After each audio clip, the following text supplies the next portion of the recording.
Hey everyone, hope you all are doing well. देखिए 20 important topics जिसका discussion मैंने last video में और उसके लास्ट वीडियो में भी किया था, और दो टॉपिक्स जो इंपॉर्टेंट टॉपिक थे जो इस सेंस में थे कि आपकी इकोनॉमिक अंडरस्टैंडिंग को बढ़ाते हैं। और सिर्फ इकोनॉमिक अंडरस्टैंडिंग नहीं होती, दुनिया में कोई भी अगर इकोनॉमिक इशू होता है तो उसका इकोनॉमिक इशू का लेना देना हर इंडिविजुअल से होता है, चाहे वो किसी भी बैकग्राउंड से आ रहा हो। अब देखिए, आज जो एक इम्पॉर्टेंट इशू पे बात करना है वो ये है कि अप्रैल के महीने में एक रिपोर्ट आती है। उस रिपोर्ट के हिसाब से देखा जाता है कि जो इंडिया में इन्फ्लेशन है वो 3.16% है। लेकिन मई में जो इन्फ्लेशन का जो रेट है, यानी जो जून में रिपोर्ट पब्लिश हुई, अब जुलाई में जून की रिपोर्ट आएगी तो पता चलेगा कि करंट स्टेटस चल रहा है क्या चल रहा है। तो 3.16 से 2.82 इन्फ्लेशन का रेट आ गया है। अब लेवल ऑफ इन्फ्लेशन ऑब्वियसली कम हुआ है, तो ये एक अच्छी बात है। लेकिन ऐसा क्यों होता है कि हम देखते हैं कि टाइम टू टाइम जो कमोडिटीज़ होती हैं उनकी प्राइसेस बढ़ जाती हैं, और दुनिया में कहीं पे भी कोई इवेंट होता है तो उस इवेंट का हर एक इंडिविजुअल से लेना देना होता है, चाहे वो भारत के किसी भी कोने में रह रहा है। तो आज हम इसी पे चर्चा करेंगे कि जो इन्फ्लेशन है वो क्यों होता है, उसके क्या प्रमुख कारण हैं और उसकी वजह से एक आम नागरिक की पॉकेट पे क्या उसका इफेक्ट पड़ता है। तो देखिए, जब भी हम बात करते हैं इन्फ्लेशन की, तो सबसे पहला जो कारण होता है वो ये है कि जो जियोपॉलिटिकल टेंशन होती हैं, जैसे मान लीजिए कि अभी रिसेंटली हमने देखा, मतलब एक वॉर अगर हम बात करें रशिया यूक्रेन की, वो तो काफ़ी लंबे वक्त से चल रही है। लेकिन रिसेंट टाइम में अगर हम बात करें तो रिसेंट टाइम में हम देखते हैं कि ईरान और इसराइल की जो वॉर 12 डेज की वॉर चली, जो कि ख़त्म हुई, तो उस वॉर की वजह से भी हम देखते हैं कि ऑयल प्राइसेस पे इम्पैक्ट पड़ता है। और जैसे ही ऑयल प्राइसेस पे इम्पैक्ट पड़ता है, आप देखते हो कि उसका डायरेक्ट इफेक्ट जो है ऑर्डिनरी सिटीजन्स पे पड़ने लगता है। अब इंडिया जो है तकरीबन 87% ऑयल ट्रांसपोर्ट करता है रशिया से, ईरान से और दुनिया के उन कंट्री से जो कि ऑयल रिच कंट्रीज़ हैं। अब वॉर के टाइम में प्रॉब्लम ये होती है कि जो सप्लाई चेन होती है वो डिस्टर्ब हो जाती है। तो जैसे ही सप्लाई चेन डिस्टर्ब होती है तो जिन कंट्रियों को ऑयल चाहिए होता है उनको वो सप्लाई मीट आउट नहीं हो पाती है। अब सप्लाई मीट आउट ना होने की वजह से ऑल ऑफ अ सडन जो ऑयल की प्राइसेस हैं वो शूट अप हो जाती है, वो ऊपर चली जाती हैं। अब देखिए, जब ऑयल की प्राइस ऊपर जाती है तो हमें ये बात बहुत अच्छे से पता है कि जो ट्रांसपोर्ट सिस्टम होता है वो पूरा का पूरा क्रूड ऑयल बेस्ड होता है, यानी पेट्रोल और डीजल पे डिपेंड होता है। अब अगर ट्रांसपोर्ट आपका महंगा हो गया है तो आप ये समझ लीजिए कि गुजरात से के पोर्ट से एक सामान चला या महाराष्ट्र के पोर्ट से एक सामान चला और यूपी के इंटीरियर में या फिर बिहार वो सामान गया, तो ऑब्वियस सी बात है कि जब ऑयल प्राइसेस बढ़ेंगी तो कॉस्ट ऑफ ट्रांसपोर्टेशन बढ़ेगा, और जैसे ही कॉस्ट ऑफ ट्रांसपोर्टेशन आपका बढ़ेगा उसका डायरेक्ट इम्पैक्ट हो जाता है आपके सामान पे। वो आपका सामान जो कि पहले थोड़ा सस्ता यूपी और बिहार तक आ जाता था वो ऑटोमेटिकली अब महंगा हो जाएगा। उसके बाद देखिए, सप्लाई चेन की अगर हम बात करें तो सप्लाई चेन भी अक्सर डिस्टर्ब होती है, और इसका लेना देना जो होता है वो आपकी वेदर से भी होता है। कोई ऐसे इलाके में जहाँ पे कोई एंटिक टाइप का आइटम है या कोई अलग टाइप का आइटम है जिस पे बड़ी आबादी डिपेंड है, लेकिन वो सप्लाई ऐसी जगहों से हो रही है जहाँ पे फ्लड बहुत ज़्यादा आ जाता है या फिर वॉल्केनो इरप्शंस हो जाते हैं या फिर प्रोन टू अर्थक्वेक है, वहाँ पे आमतौर पे अर्थक्वेक आता रहता है। तो ऐसे इलाकों से सामान को लाके उन जगहों तक पहुँचाना जो जगहें उन रॉ मटेरियल्स पे डिपेंड हैं, वो अक्सर ये देखा जाता है कि वो डिस्टर्ब हो जाती है। यानी पता ये चलता है कि आपको रॉ मटेरियल ज़्यादा चाहिए, आप सप्लाई ज़्यादा कर रहे हो, डिमांड सॉरी ज़्यादा कर रहे हो, लेकिन सप्लाई नहीं हो पा रही है। तो इकोनॉमिक्स हमको ये बताती है कि जब भी डिमांड ज़्यादा होगी सप्लाई के कंपैरिजन में, किसी भी कमोडिटी की प्राइसेस शूट अप कर जाएंगी, उनकी प्राइस इंक्रीज कर जाएंगी। उसके बाद देखिए, अगर हम ग्लोबल ट्रेड की बात करें,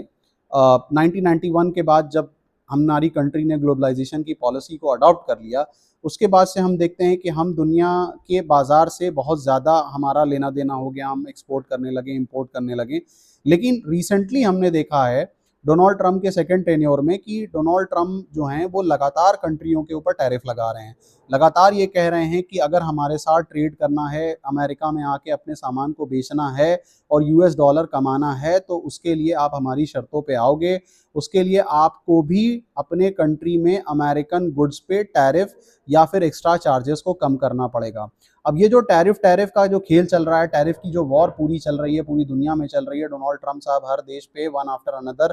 टैरिफ की बात कर रहे हैं, एक्स्ट्रा चार्जेस की बात कर रहे हैं। उसकी वजह से भी जो सामान होते हैं वो आप देखते हो कि उसके prices all of a sudden shoot up करने लगते हैं, और कंट्री के अंदर एक डोमेस्टिक इन्फ्लेशन जैसा माहौल बन जाता है, देश के अंदर सामानों के दाम बढ़ने लगते हैं। ठीक है ना, क्योंकि आप जो होता है बेसिकली मान लीजिए फॉर एग्जांपल कि किसी भी कंट्री में से सामान मंगवा रहे थे, तो अभी तक तो मान लीजिए कि वो सामान सस्ता आ रहा था, लेकिन अब वो सामान महंगा हो गया या फिर इस टाइप से कोई और दिक्कतें हो गई। तो ऐसे केसेस में पता ये चलता है कि जो होता है, जैसे मान लीजिए रॉ मटेरियल आप अमेरिका में बेच रहे थे, तो अब रॉ मटेरियल इंडिया में बन रहा था, लेकिन पता ये चल गया कि इंडिया में अब प्रॉपरली उसकी कोई डिमांड नहीं रह गई है, ठीक है ना, या फिर जहाँ से मंगवा रहे थे वहाँ से डिमांड नहीं हो पा रही है, सप्लाई नहीं हो पा रही है और डिमांड लगातार बढ़ती जा रही है। तो ऐसे केसेस में भी देखा यह जाता है कि कंट्री के अंदर एक डोमेस्टिक इन्फ्लेशन का माहौल बन जाता है। और रिसेंटली हमने ये भी देखा है कि पोस्ट पैंडेमिक यानी कोविड-19 का जो फर्स्ट वेव और सेकंड वेव यानी 2020-21 के बाद 22, 23 और 24 में जब इकोनॉमी धीमे-धीमे रिकवर करने लगी, तो रिकवरी के केस में भी हम देखते हैं कि अचानक से लोगों के पास पैसा आना शुरू हो जाता है और लोग बहुत सारी डिमांड करने लगते हैं। तो ऑब्वियस सी बात है कि फिर वही बात होती है कि डिमांड ज़्यादा हो जाएगी, सप्लाई नहीं होगी, यानी डिमांड बहुत तेज़ी से आगे ऊपर की तरफ गई, सप्लाई उसके पीछे दौड़ रही है, लेकिन सप्लाई उसके बराबर नहीं पहुंच पा रही है, तो उस केस में भी प्राइजेस जो होती हैं हमारी शूट अप कर जाती हैं। उसके बाद देखिए एक और इम्पॉर्टेंट पॉइंट होता है जो होता है करेंसी डेप्रिसिएशन। करेंसी डेप्रिसिएशन का क्या मतलब होता है, यानी जब आपके देश की करेंसी जो होती है यूएस डॉलर के मुकाबले कमज़ोर हो जाती है, तो उस टर्म को हम कहते हैं करेंसी डेप्रिसिएशन। इसका मतलब ये है कि एक मान लीजिए कल तक 80 रुपये दे के $1 आपको मिल जाता था, लेकिन आज 85 रुपया देने के बाद $1 मिल गया। इसका मतलब डॉलर महंगा हो गया और आपकी करेंसी कमज़ोर पड़ गई है, तो इसी टर्म को हम कहते हैं करेंसी डेप्रिसिएशन। करेंसी डेप्रिशिएट अगर करने लगती है तो उस केस में भी पाया ये जाता है कि जो आपका इंपोर्ट होता है वो कॉस्टली होता है। यानी फॉर एग्जांपल कि पहले 80 रुपया लगा के आप $1 बनाते थे और सामान बाहर से मंगा लेते थे, लेकिन अब उस सेम सामान को मंगाने के लिए हर $1 के लिए आपको 85 रुपया, 86 रुपया, 87 रुपया के करीब लगाना पड़ रहा है। यानी हर बार में $1 के बराबर पेमेंट करने के लिए आपको 5 रुपया, 6 रुपया, 7 रुपया ज़्यादा देना पड़ रहा है। तो ऐसे केसेस में भी हम ये देखते हैं कि जो हमारी करेंसीज होती हैं वो कमज़ोर होने लगती हैं और हमारे जो प्रोडक्ट होते हैं वो बहुत महंगे हो जाते हैं। ऑब्वियसली आप ज़्यादा पे कर रहे हो तो आप कंट्री के अंदर जो होता है वो सामानों के दाम को अल्टीमेटली बढ़ा ही लोगे, वो तो आपके लिए पॉसिबल है ही नहीं कि आप उसको बराबर रख पाओ। अब देखिए ऐसी कंडीशन में जब इन्फ्लेशन बहुत ज़्यादा शूट अप करने लगता है, कंट्री के अंदर बहुत ज़्यादा इस प्राइस राइज की प्रॉब्लम को देखा जाता है, तो ऐसी केस में एक काम तो ये किया जा सकता है कि मॉनेटरी पॉलिसी को एडजस्ट किया जाए। आपको पता है कि रिजर्व बैंक ऑफ इंडिया की एक मॉनेटरी पॉलिसी कमेटी है, यानी रिजर्व बैंक का आरबीआई गवर्नर, उसके नीचे डिप्टी गवर्नर मिलके हर 3 महीने पे, हर क्वार्टरली बेसिस पे मॉनेटरी पॉलिसी पर डिसीजन लेते हैं कि कंट्री के अंदर मनी की सप्लाई कितनी होनी चाहिए। उसके लिए आपको पता है कि रेपो रेट और उस बैंक रेट और तमाम तरीके के रेट होते हैं जिनके ऊपर डिसीजन लिया जाता है कि क्या बढ़ाया जाए, घटाया जाए, वो सारी चीज़ों को किया जाए।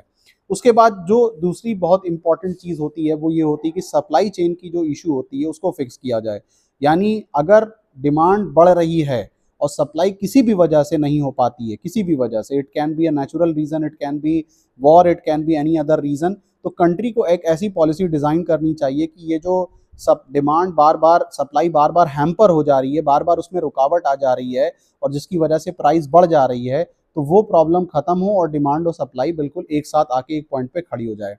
उसके बाद अगर ये एक और इम्पॉर्टेंट लास्ट पॉइंट जो है वो ये है कि जो ओवर डिपेंडेंसी है एनर्जी सोर्स पे, जो ओवर डिपेंडेंसी है ऑयल पे, उस ओवर डिपेंडेंसी को कम किया जाए, क्योंकि हर बार दुनिया में हम देखते हैं कि वॉर होगी, दुनिया में किसी ना किसी टाइप की क्राइसिस आएगी और उस क्राइसिस के नतीजे में क्रूड ऑयल की प्राइसेस बढ़ेंगी, क्रूड ऑयल की प्राइसेस बढ़ेंगी तो डोमेस्टिक ट्रांसपोर्ट सिस्टम है उसकी भी प्राइसेस बढ़ेंगी और जैसे ही ट्रांसपोर्टेशन आपका महंगा होगा, आपकी डोमेस्टिक इन्फ्लेशन एक्सपीरियंस किया जाएगा या फिर कंट्री के अंदर आप देखोगे कि जो कमोडिटी की प्राइसेस हैं वो भी बहुत तेज़ी से ऊपर जाएंगी। तो ये एक छोटा सा डिस्कशन था जो जिसपे हमने इन्फ्लेशन पे बात किया है।